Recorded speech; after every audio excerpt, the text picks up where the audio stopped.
If you're back for part 2, you already know how deep this story runs. And if this is your first time here, pause, rewind, and start from the beginning, because this isn't just a case. It's a descent into obsession, betrayal, and bloodshed.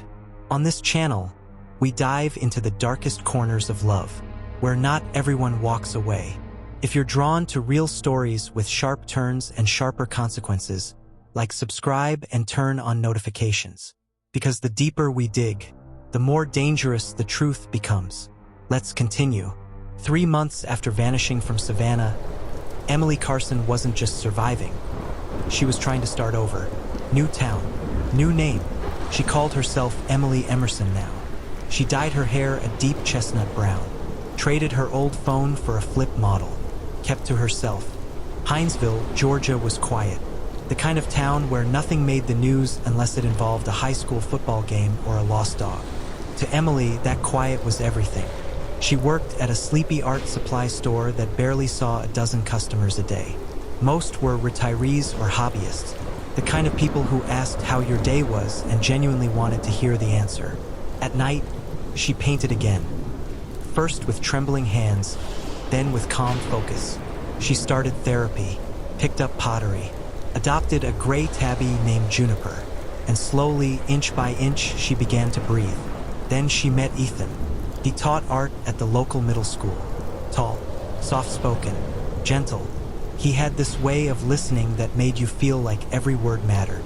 He showed up at the shop one rainy afternoon, buying a set of brushes for his students. Over time, they became a regular part of each other's routines. Lunch at the park, quiet dinners, Sunday farmers markets. He didn't ask about her past. He just held space for her in the present. It was the first time in years she'd felt something close to safe. But safety for Emily never lasted. Daniel Moore had been locked up, held without bail after Ryan murder. But 6 weeks in, everything changed. A mistake during processing, mishandled digital evidence, a technicality, and just like that, Daniel was free pending retrial. His family, with deep pockets and political friends, paid every cent to make sure he walked out smiling. The day he was released, he made one call, then another, but Emily's number was gone. Her apartment sublet, her social media deleted. But Daniel had always been resourceful and patient. He found her through her art, an old digital portfolio buried on a forgotten website.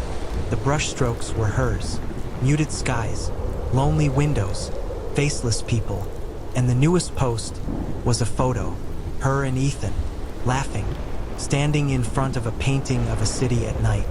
2 weeks later, Ethan Walker was found dead in his apartment, strangled. No forced entry, no defensive wounds, no noise. The neighbors heard music. That was all. On the fridge, a note. This is what happens when you get in the way. The detective knocked on Emily's door the next morning. She already knew. She didn't need to hear it out loud. It was happening again. The email came that night. No subject, no greeting, just 3 words. "You're next, Emily." Then came the texts. "You should have stayed. If I can't have you, no one will." He had her number, her address. Again, she went to the police, showed them the messages, begged for help. They opened a new file, said they'd patrol, but the texts came from encrypted apps. No trace, no fingerprints, no leads. Emily didn't sleep for days. She ate cereal from the box with trembling hands, jumped every time the cat knocked over a lamp, carried a pocket knife in her coat. But she didn't run this time. She bought a burner phone, installed motion cameras outside her windows, documented everything, timestamps, screenshots, audio clips. And then she called someone who didn't need convincing. Marcus King, retired homicide detective, grizzled, sharp-eyed, no time for small talk. He believed her the moment she spoke. He traced Daniel's movements through credit card aliases, found fake hotel bookings in nearby counties, used surveillance photos from gas stations. Daniel had been circling Hinesville for weeks. One night, Emily's security footage captured a man standing across the street from her apartment, not moving, not smoking, just watching. Marcus took it to the police. Finally, they acted. A trap was set. Emily was moving again. A new city, a new start. They leaked the information through a fake email address, posted a digital trail just subtle enough for Daniel to follow. He bit. A rental car pulled up outside a motel on the edge of Charleston. Rain hammered the windshield. Inside, Daniel waited, alone, silent. When officers approached, he didn't resist. In the trunk, zip ties, duct tape, a flashlight, a burner phone, and a freshly printed photo of Emily. This time, the evidence was airtight. He was charged with federal stalking, first-degree murder, attempted kidnapping. He wouldn't be walking out again. Emily didn't hide. She walked into that courtroom in a navy blue dress and steady shoes, looked him in the eye, told her story, every violent thread of it, every fear, every message. Every night she thought she might die. She spoke for Liam, for Ryan, for Ethan, for herself. Daniel never looked up, didn't blink, didn't speak, didn't matter. The jury heard everything, and when they left the room, they didn't need long. Guilty, on all counts. Today, Emily works with stalking survivors. She speaks at women's shelters, paints again, this time in galleries, not in hiding. Her latest collection is called Unseen Wounds.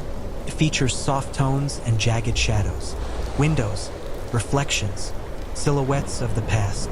But the piece she keeps in her bedroom is the smallest. A watercolor of her cat, Juniper, curled on the windowsill. She calls it, "I Stayed," because she did. This story isn't just about justice. It's about resilience, about the war some women fight in silence. And for Emily Carson, it was never just about running.